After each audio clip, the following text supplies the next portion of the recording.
Well, I feel like I'm amongst friends and family and cohorts here because all of us are in the same business. We all have the same concerns. And, as I was preparing for this, I get asked to do a lot of presentations. It's like I'm preaching to the choir. So I want to be difficult. So I empathize with you. And, the topic I want to cover today is why is it so darn hard to teach financial literacy and to be able to show results? It's kind of like Laura, I love your comments about medicine. Nobody gets on them. You're making improvements. But those of us in this sector are under the microscope. You see studies all the time. Does financial literacy education, make any difference? And so, I want to talk to you a little bit about that today. And I also want to introduce you to another concept. It started out as financial literacy. Then the big word became financial capability. But if you look at the end result of what we're going for, it's financial responsibility. We want people to be responsible for the funds that they have, paying their bills. That's all we want to do. And so, if you take a look at this, there is, and this may be heresy in this room, but I will tell you there is more than enough of financial literacy programs in this country today. The government itself puts out tons of programs. All of us nonprofits put out. Many of you that are educators created your own programs. So there is no lack of financial literacy programs in this country. Now, there may be a lack of implementation of financial literacy programs, but there's a lot of good programs. So, the general public says, if there's all these programs, why aren't we getting any results? Well, I got one picture to show you. It's the food pyramid. Every one of us, as we went through school, were taught what we should eat. They come up, the government has this new chart, and you go through, and all of us intellectually know what's good for us, what's not. But why do I look like I do if I've seen this chart? And so, you've had these people all along. And just give you an idea, the money that is put into education about diet, and look at these results. It's a little bit like Laura was talking about. Clearly, despite all the resources put into nutrition information, it's not working. So there's got to be something else at play here. We want to talk about that. The first thing all good speakers should get a disclaimer. I will tell you that I am not your typical financial literacy educator. I'm a PhD in economics, I've got a management degree, but my personal story perhaps will help you understand some of the young people that you're working with. I grew up in Toledo, Ohio. It's a great place to be from, is what I always tell people. And in 1970, I'm in a auditorium. It's when we had our after-school J Company program. And I grew up in a household where my dad dropped out of high school to join the Marine Corps. And he became a drill sergeant, which, people that work for me say, oh, I see that. And so there's really no value of education there. My mom graduated from high school, but that was it. When my dad got out of the military, he went to work in a factory. Hated what he did. And keep in mind, he was in one of these factories, punch presses, so most of his friends were missing their fingers and all that sort of stuff. So I didn't blame them. But under that mentality, I thought that things always happened to you, as opposed to you could make things happen. Right? And so the only thing I went through my thought process as a sophomore in high school was, my God, the rest of my life is going to be miserable. And so, I went through school and I was an okay student, I was an okay athlete, it was terrible in music. But one day this JA recruiter came to school and it was recruiting us to go to these after-school programs going on. I really didn't have much interest in it, but there was this really attractive blonde girl sitting right in front of me who would never give me the time of day in school, and I thought, this is my opportunity. So when the cards came out, I actually signed up, and I show up at Junior Achievement. And I get put in this company that I still remember. James Gimple, Mr. Gimple, was a salesman for the DeVilbiss company. And that one individual, and those of you that are teachers know that you have this impact all the time, but sometimes business people that volunteer don't realize it. That one person saw something in me that teachers hadn't seen, that coaches hadn't seen, that certainly music people hadn't seen. He took a real interest in me. And lo and behold, he got me more and more involved. And the reason I wanted to learn was because of Mr. Gimple. It was the inspiration that was taking place. He showed me, he gave me hope that there were ways to better yourself. And so long story short, I stayed in Jay for 3 years. I received a full scholarship to a university, first kid in my family to graduate from college. And lo and behold, I decided to give back and be that inspiration for other people, which is what we do through junior achievement, with the volunteers. So I'm kind of coming at financial literacy from a very practical standpoint. My parents didn't have a checking account. My dad worked in a factory. He'd go cash his check and put all that cash right into his wallet. And so I got none of that experience until somebody took an interest in me. And so just a very different, we see this, how do you get paid to do it? I'd be a great poster child. But I see this in kids all the time. Some of our facilities, their parents will come up to us and they'll say, you don't know what you're doing here. And I'm like, really? What's wrong? I said, you just changed this boy's life. My son didn't know how to contain money at all until you guys worked with him. And so those are the kinds of experiences that are happening, those little success stories that we have to think about. So my disclaimer is, I'm not your typical financial literacy guy, but I will tell you, let's go back to Apollo 13. Houston, we have a problem. As financial literacy zealots, which all of us in this room are, we got to realize that there are problems out there. The 10 biggest worries of people, all right, let's get off the financial side. 10 biggest worries, according to this survey that was done, was being overweight, getting old, lack of savings, etc.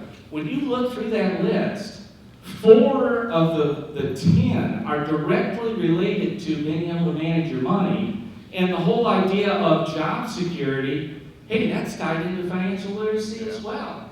So just think about the challenge that we have. So we have a problem. We talk about the psychological impacts that this has on people. But if you talk to traditional economic theorists, they're going to tell you basically that if people have the right information, that they're going to make the right decisions. If you go to a Jumpstart event, they teach you to do a budget, then you've got the information. As a logical thinking human being, you're going to do it that way. All right? Why then do you see all these terrible economic statistics in our country today? The amount of debt that's taking place, you talk about student debt, you talk about consumer debt. You would think that after coming out, if you go to traditional economic theory, coming out of 2008, we should be in no problems anymore, right? But the problem is that knowledge is not an indicator of behavior. There's something more to it. And we could do an entire semester on this subject, but there's something called behavioral economics. And it's just the fact that we are human beings. And the way that we make decisions aren't as simple as A plus B equals C. And so, I've listed up here some of these things, and anybody that's taken any social economic theory will recognize some of this. But weird things like ambiguity aversion, all right? I'm a college-educated guy, business degree, and I wanted to go online to try to compare, does it make more sense to buy a car or to lease a car? And if you go out and you look, there's a lot of tools for you to do that. But you always come down to a question that you don't really know the answer to, and as a result, you throw the entire thing out the window. You say, what's the residual value of the vehicle going to be? You don't have a clue at that point. And so human nature is, when you get to that point, you kind of just forget it and you move on. What about anecdotal evidence? How many times have you gone to a seminar like this and somebody told you, or more importantly, you're looking at your own personal finances, and people tell you, well, you should do this. And then, all of a sudden, your brother-in-law comes around, who absolutely knows nothing about investments, gives you personal advice, but because you know that person and you have a relationship with that person, that becomes a problem. So, that ties into it. The whole emotional thing is self-control. I talk about going on a diet. It really has to do with self-control, right? How many of you have gone on a diet and put a picture of your skinny self on the refrigerator so that every time you open the door, it's somewhat of a motivator? So this is the stuff that we're fighting in our battle of getting kids financially responsible. We're fighting human nature on top of the lack of information. Now, all of us have been asked that, well, how can you prove what you're doing is working? And up until just recently, there really hasn't been many studies that were very supportive of the work that we're doing. In fact, there were several that Mandel put out that were saying, well, it has no effect. Financial literacy has no impact whatsoever. There was a study put out, which I'm sure you're aware of, by FINRA back in January 2015 that is saying, yes, indeed, if you haven't seen this, take a look at it. It talks about state mandates in 3 states that they are showing that credit scores are improving of the students that were in those classes that it was mandated in. And one of the things that was comforting for us at Junior Achievement is they're touting the value of the experiential learning that took place as part of that program. It wasn't just a textbook. It was an experience that those kids went through that really stuck with them. So take a look at that study. So we got all these other factors that are affecting decision making. If we accept that, we know we have a big challenge there. And so what we really end up with is how do we combat human nature? Just kind of the way that people generally do things. And so, we look at, when we're presenting programs like this, the relevancy, making it relevant to the person. Very simple to understand. It's emotional, something that's going to connect with the people. Fun, builds confidence, engaging parents. So that it goes far beyond the simple transferring of knowledge. So, we at Junior Achievement are moving in the same direction that Laura talked about. It's not just about teaching concepts anymore. It's about the experience that takes place in it. So our approach is, number one, we do updated curriculum. By the way, at our middle and high school level, we are moving all of our programs to blended learning. Have a learning management system in place. All our content will be delivered via the web. It's the way kids are used to learning. So updated curriculum.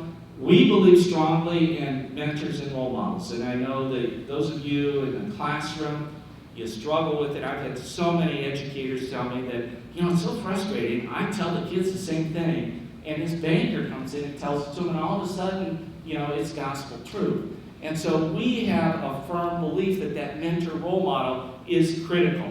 Gamification, we're moving into, an area that kids can have fun learning. Supplemental materials, it's age appropriate, sequential. We're kindergarten through 12th grade.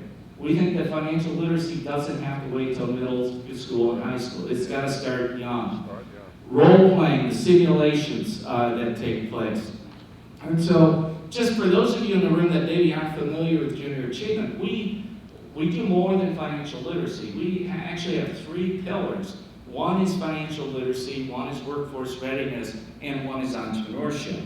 And our whole goal, our mission, is to inspire, and we chose that word carefully, to inspire and prepare. We put inspire in front of prepare because we think it's the inspiration that is going to lead them to the preparation to succeed in a global economy. And of our 3 pillars, I would argue that financial literacy transcends everything that we do. Because you're not going to start a business if you don't know how to manage money.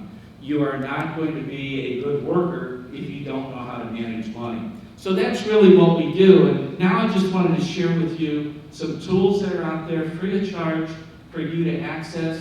I encourage you to go to our website. It's ja.org. When you take a look at it, there's a special section for educators, and we go through all of our programs that are available free of charge through your local school systems. We have a scope and sequence poster, kindergarten through 12th grade. You'll see which programs focus on financial literacy, which on entrepreneurship, and so on. So some good material at ja.org. We are a firm believer in experiential learning. And if this works, can we show a video off of this? I'm not sure if there's sound. Oh, there's not sound. Oh, that's too bad. I got this great video. Afterwards, I'd be happy to show it to you. But we have a program called JA Finance Park. We have about 30 of these sites around the country, and what they are is they look like a mall. You walk into it, and there are storefronts with real brand names, so that when the young people complete a 12-week course or 12-session course in school, this is geared for 8th graders primarily, they complete that course, and then they come to this facility, and it's like a real thing. And you go in there, and you're given a life situation card. And it may say that you are a 23-year-old unmarried mother of 2, you're making $35,000 a year, have at it, you got to figure out where can you live, what kind of vehicle can you drive, what kind of entertainment. I mean, it's real life sort of stuff. And so it is absolutely nothing to go into these facilities and see kids crying. And the first time it happened, I'm like, uh-oh, what happened? But when I went up and talked to them, they said, you know, I never realized the sacrifices that my mom made for me.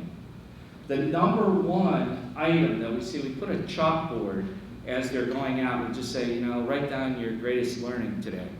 I found out that junior achievement could be the greatest form of birth control.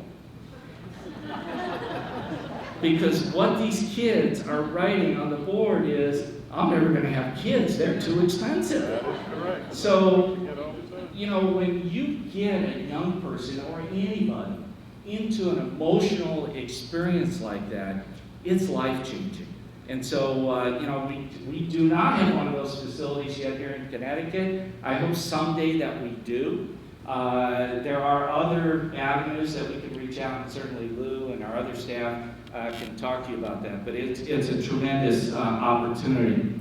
On our website, we also have these materials for use in the classroom. Save, JUSA Save, and gets into a lot of financial literacy programs. We put out a plethora of positioning papers that will help you with your students or wherever you are in terms of working with kids. We came up with, this is brand new. In fact, I encourage you to write down the URL for it. It's jamyway.org. It's what we would call a point of entry site. And when the kids first get onto this site, they do a pictorial psychological test. Now, I don't know if anybody's ever done like a Briggs-Meyer or some of those kinds of tests where they talk to you about what is your dominant personality style. It'll do that. And then it takes the kids into various programs.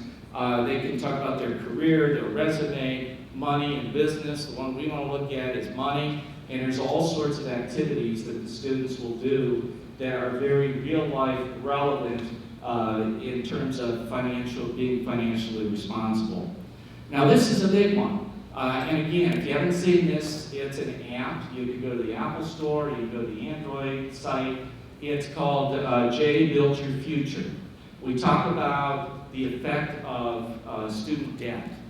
And so on this app, what you can do with your students, or preferably what a parent can walk through with the students, is the first decision they make is, what do you want to do? Why are you going to college? What kind of degree do you want? Once they decide that, I want to be an accountant, it's linked to the Department of Labor database, and you'll see what the average starting salary is for an accountant. And then you walk through and you say, okay, do you want to go to a public or a private university? Do you want to go in-state or out-of-state? So you get general costs involved. Then they walk through and say, well, how much have your parents saved? How much have you saved? Are you going to work? And it eventually comes down to how much are you going to have to borrow to go to the university. It will then do a calculation and give the parents and students a return on investment report that'll say, okay, based on all this information you gave us, it's going to take 5 years or 10 years or whatever it is to pay off this loan, the loan you take, and based on the occupation you chose, is this going to make sense? And so it's not judgmental saying you should do something or should not, but it gives the parents and the students the facts in order to make a decision on where to go to the university. So again, it's available for free on those 2 stores.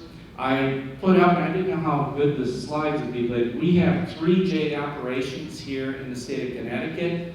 Each one has a website, so if you're an educator or a business person that wants to get involved, you could go to one of those sites and our staff people will be more than happy to work with you. So I just want to close with, this whole thing about why isn't this working, how do we measure success? I encourage you to just stay calm and let's stay with the basics. People tend to make this too complicated. If you're working with kids, the number one thing I think we need to do, and we don't talk about this much, we just assume kids are going to earn money. We got to make sure the kids are prepared to go out and earn a living. It's a heck of a lot easier to manage money when you have money than when you don't. And so that's a very basic step. We have to get these kids prepared to get a job. Very basic. You can't spend more than you earn, and so that requires us to talk to kids about creating budgets. And it's really as simple as that. Laura said that earlier. It's not hard. It's not rocket science. But we have to teach them that you can't spend more than you earn. We need to teach kids about the importance of savings. A little bit out of every dollar they earn should be going into a savings account for the, so-very rainy day. Using credit wisely. I get questions on all this all the time. They typically want to pick on banks of how terrible the banks are. And, I'll say a credit card is nothing more than a tool. Compared to a hammer. If you use a hammer incorrectly, you could really hurt yourself. The same thing is true of the credit card. If you use it appropriately, it's not going to hurt you. There are some people that have financed small businesses, that have financed college on a credit card. So we have to teach the kids how to use credit and to use it wisely. And then finally, we talk about risk, and of course, being in Hartford, it's a great place to talk about insurance. You got to insure yourself against the ultimate risk that there is against catastrophic things. So it's really, I encourage all of us to think about sticking to the basics. I've gone to too many of these conferences where, there's a seminar on teaching kids about investments. Kids don't have to worry about that right now. First thing we got to get them to do is know how to make money and save the money. The investment can come down the road. And so these things will make us all much more successful. So I know there's no question and answer time, but I appreciate the opportunity to be here. I really feel honored to be on the speakers group here. And I will be sticking around with Lou, who is apparently a star here in the state of Connecticut. Everywhere I go, people know Lou. But we will be around and I'll be happy to answer any questions you might have. Thanks for your time.